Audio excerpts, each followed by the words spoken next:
Coach Calipari joining us live on the D&M Leasing Hotline on Shan and RJ 105.3 The Fan. Good morning, Coach. How are you? I'm doing good, guys. How's everything? It's okay. I mean, the football team, but it's fine. Yeah, we gotta get those Cowboys going. Come on. Oh my goodness. Come on, we got to get them going. and it's early. They still got a chance. They just got to go on a run. How is John Calipari fitting into Arkansas? Well, you won't believe this. This isn't the first time I've taken over a program. So you walk in. I need a Catholic church. I need a Dunkin' Donuts, and I need great facilities, and I'm fine. My wife grew up 2.5 hours north of us, near north of Springfield, Missouri. So she's got family here, and you know what? I'm like jacked about this.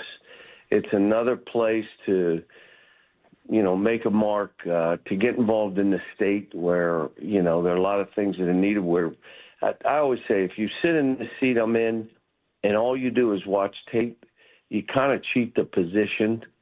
And you're not here. These are all rented seats, and you're not here long. But what do you do with it while you're here? We've taken the team to Pine Bluff. We've taken the team to Hot Springs. We've been up in Little Rock. We have a couple games in Dallas. Why is Dallas? Why are our graduates all go to Dallas? They got more Arkansas graduates in Dallas than they do our own state. I mean, what is going on? But no, I'm SEC. We got like 10 teams in the top 25. It's crazy. You get people picking teams in our league to win the national title. So it's going to be a war. We played Kansas in an exhibition game. These people were 20,000 strong students, and it's 25th of October. And they're like in tents, 1,000 students in tents. So now we come down there. We're at the Dixie. We're playing TCU, and it's going to be a great challenge. And I'm telling our fans, come on. We're coming next week. We're playing Baylor in American Airlines.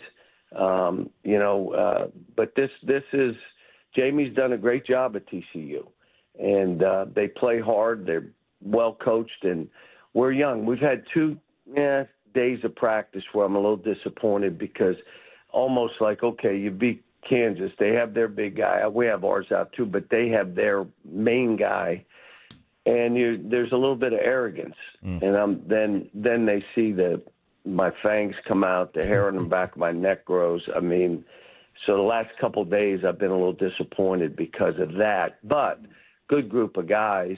They just don't know. They're immature. Coach, I used to think of Parcells like this. Are you a guy who almost enjoys the building of it as much or more than when you're, sitting on top for a long time? And like Kentucky, the expectation was title or bust. Do you enjoy the build of it as much or more than the other side?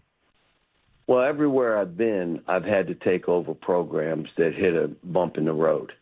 And so the building, you're talking about establishing a culture. Yeah. Because until you do that, your team can win games, but you're not going to be special. You're not going to be one of those teams. And what that means is they get one game doesn't make your season, like an exhibition game. We're not quite there yet. But the process of doing it, the grind, the daily stuff, the reminding kids of why they're doing, what's acceptable, what's unacceptable, what's expected in this program. If you're drinking, smoking, clubbing, chasing, why would you come here? Why would you do that? Don't come here. You come here because you want to be prepared for the rest of your life, both on the court and off the court. How to create joy, how to be a great teammate, how to compete, how to take what you want, how to carve your own niche. When you're with other really good players, I tell guys that I recruit, if you walk in the gym and you're by far the best player in the gym, you're in the wrong gym. Why would you want to be in that gym? You want to go in a gym where you call mom and dad and say, whoa, this is crazy. I just got dunked on. I got to come every day ready to go, or I'm not making it. And that's where you learn to be a great teammate. That's where you learn to compete daily at a high level. That's where the games become an extension of practice. Where you really, really compete, the games are easier than practice. But that takes time to build. So I like both. I mean, we were at UMass, every game on the road the last 4 to 5 years was sold out, and it was the game. Every game at Memphis the last 4 to 5 years was the game. When I went to Kentucky, they had struggled. They had a couple years where they were struggling. And all of a sudden, we have 7, 8 years of ridiculousness. And, believe me, I like that too. The path going there always seems to be the same. There's bumps in the road. They got to touch the fire because, they think, well, I can do this without. Here's the other thing. There's no easy way to what they're trying to do. These kids, they want to be professional. They want to, well, what's the easiest way? That's not the question. The question is, what will I sacrifice that other people, players trying to do what I'm doing won't? When will I spend more time than they'll spend? That's the question. And so, I want to help 25 to 30 more families before I'm done. And, we've had – can I humble brag for a minute? Sure. So we've had 80 guys in the NBA. We've had 40, 50 first-round draft picks. We've had 30 lottery picks. We've had 15 top 10 picks. We've had 4 number 1 picks. If you come here, 70% of the players that have played for me the last 70%, if you get a scholarship, 70% of those kids get drafted, and 73% of those get to max deals or multiple contracts in the NBA. But I don't have a magic wand. I'm not a magician. It's the culture. You won't change the culture here, but it can help change you. If you fight it, it takes longer.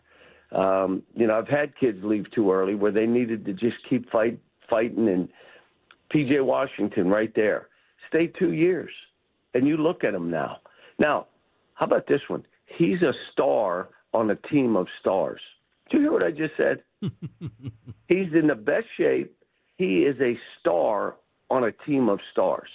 You know why? Whatever they ever asking him to do, he does. I told Nico, and I called him, and I said, man, you saved my man. You saved him. And you know what he said? Well, guess what? It's a two-way street. He's doing things for us. He guards 5 positions. He fights. He got a toughness to him. And all of a sudden, he stayed 2 years. I've had guys stay 3 years. I've had guys stay 4 years. I've had guys leave too early. Now, they're still in the league, but it's a slug. It's a slugfest from that point. John Calipari joining us here on 105.3 The Fan. Arkansas, number 1 transfer class, number 3 freshman class. This is a recruiting hotbed, Texas, and I don't know that people think New York City or L.A. or wherever, but can you win without really recruiting the state of Texas? Like, how much time do you have to spend here? I've been down there a few times already. Julius Randle, from down there, Casey Wallace from down right near where you guys are. I think there's this kid named Tyrese. Let me think of his last name. Oh, Maxey. All right, so we had the Harrison twins. I mean, I think the kid De'Aaron Fox wasn't bad either. He's doing all right. And you have, I shouldn't get started on that because then I miss names and Jamal Murray, and I'm not naming, Shea. Is Shea right down the road from you guys? Shea Gilgeous? He's right there, right? Well, he's from Toronto, but he's in Oklahoma City now. But yes, we want to recruit the best players from Texas. We want to recruit the best players from the state of Arkansas. I got Malik Monk from here. I mean, so yes, and the bottom line is, as long as we stay about them, that they know they're like the last 2 days, I didn't feel bad or mad holding them accountable. It shows me where they are. And I tell these guys, you're going to make me a cheerleader or you're going to make me nasty at times. Now, I'm not cussing, swearing, throwing balls, but it's a high standard. Like, why are we running again? Just run. You'll know why you're running. Just get on the base. I mean, so, I don't mind being that guy. I'd rather not. I'd rather be a cheerleader. But my job is not – look, if you demand a lot, you'll get a lot. If you accept mediocrity, you're getting it every single time. And that's what I tell them. My will's stronger than your will. I'm not changing. This is about me helping you. You want to hurt yourself, I'm not going to let you. And so, and that's why, again, it's important for us that our fans, if you're going to our Mississippi football game, so you're leaving to come up here, I get it. But if you're not, coming to see this game, let these kids know that all of it is important. Dickey's Arena, I think it's tomorrow at 7. TCU, we're both trying to figure each other out. Our team, he's trying to figure out Jamie, who Jamie's a dear friend, was at Pittsburgh, and I grew up in Pittsburgh, so known him, and unbelievable coach. But he's trying to figure out his team. I'm trying to figure out my team. We're playing quarters instead of 20 minutes, so we have more situations. At the end of a quarter, at the end of the half, at the end of the third quarter, we have more situations that we can throw at our kids. And for us, I want them to look organized and fight. That's it. That's it. And whatever happens in the game, it's an exhibition game. We'll learn about each other. We'll learn about our team. But let's look organized and let's fight. And then when people leave, I want them to say, no, that was fun. That was fun. And that meant my team was having fun. Coach, you said you don't have a magic wand, but put one in your hand.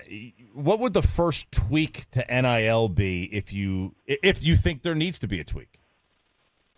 Well, first of all, we're in this position because of us. This could have been back when they did the first case in L.A. If we didn't fight it and just rolled with it and gave the kids what they deserve, we wouldn't be here where we are right now. The Eddie O'Bannon case. So that being said, now we just need some guardrails. Right now, I want you all to understand, every player on every team is a free agent every year, and there's no salary cap. Mm-hmm. What did you just say? No, that's what I just said. Now, and then, we coaches have to remember we're talking these transfers and all this. And again, what I'm trying to do with my transfers, if you transfer here, I'm trying to put you in a better position that you were in the year before. That's it. I don't know what that means. It may mean you're a draftable player. It may mean you're a European player, but you're in a better position by coming here than you were the year before. But again, if they were all NBA players transferring around, they'd be in the NBA. So, it's hurt freshmen. Coaches aren't recruiting as many freshmen, including me. I would usually recruit 6, 7, up to 8 freshmen. Yeah. I didn't care about playing freshmen. But the problem is the teams we're playing against, their average age is 24. One kid looked in the stand. He had 2 kids. Hey, kids. I mean, what the hell are we talking about? What are we talking about? So now I have a team of 19-year-olds. Last year we're 19-4. And it doesn't matter the name on the jerseys. The other kid's 25, 24, 23. Your kid's 18 or 9. I got 2 18-year-olds on this team, 18-year-olds. And so you look at it and say, this is costing a lot of American kids scholarships because coaches are saying, you know what, instead of taking a freshman, I'll just go take a transfer because I'm trying to win on Tuesday. I'm not worried about this, that, and now we'll still take 4, maybe 5 freshmen, but they got to be ready to play. And I just think the guardrails, they got to figure it out whether they become employees. I don't know all the answers to that, but there's got to be some organization to what we're doing because it's not going to slow down unless we jump in there and make it slow down. Coach, you've got you're there at the Arkansas program, and Jerry Jones got a lot of attention this offseason when you got hired over there. People were wondering, ooh, what role did Jerry play? He's a big booster. He's an influential alumni. How much did Jerry Jones reach out and chat with you before and after? Well, he and I go way back. I love Jerry Jones, and I know when the football teams, they lose, they hate him, and when they win, they love him. But you talk about an investment in Dallas. I went to the Star. Are you crazy? I mean, this is nuts what they've done. We've played games in the stadium. Mm-hmm. You could have 12 buses do circles around the stadium. It's crazy. And so when we go back, I came down when Bill Parcells was coaching the team, and I hung out with Bill Parcells for 2 days. And that's when I first met him. And he called me in the office, and he and I met, and we've kind of stayed in touch. So he was ecstatic that I was coming here. And I went down to see him and spent time with him. And I'm a big fan. Look, I grew up in Pittsburgh, so I like the Steelers. But I also like the Dallas Cowboys. Are you crazy? And they are America's team. And, yeah, they struggle like everybody else. There's more parity in all these sports than ever before. But what he's done for Dallas, you can't, put a measure on it. And, again, what's great about him? He's not afraid to be in the mix. He ain't afraid to take bazooka shots. He'll stand up and say, shoot another. Shoot another. Did you see him almost fire those guys the other week? Threaten those radio guys? Yeah, well, hey, that's when you just hey, look, it's great. I've said stuff that I look at and I say, why did I say that? But you still got to defend yourself for saying it. What are you going to do? You can't just say, man, I screwed up real bad. But no, he look, here's a guy that is passionate, mind always working. When I sat with him, that we were throwing things back and forth, and I'm thinking, holy cow, this guy's mind doesn't stop.